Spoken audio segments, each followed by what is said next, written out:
When it came time to starting Rudnik under saddle, I wanted to approach it very cautiously, and in doing so, I ended up making one of the biggest mistakes I could possibly make. This was Rudnik's first time ever wearing a saddle, so in my attempts to be cautious, I didn't want to do the cinch up too tight in fear that it would overwhelm him, spook him, or make him overly sensitive. However, I didn't fully think that decision through, and this was the result of that. Because he could feel the saddle slipping around on his back, it just created more anxiety than I had anticipated, and this happened.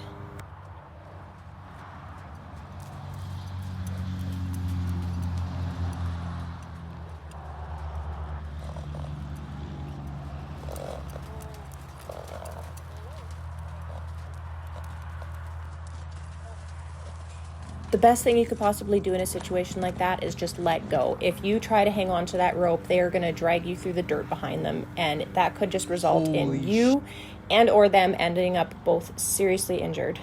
Thankfully, the saddle came off quite quickly because it was loose, and as soon as it was off, he completely relaxed and calmed down. But that's when I realized it would have just been better to tighten the cinch up tighter than to let it remain loose and wiggle around on his back. But the very next day, I went back out there and we gave it another shot. I tightened the cinch up a lot more so that it didn't have the same movement on his back, and his demeanor was a lot more relaxed and calm because of this.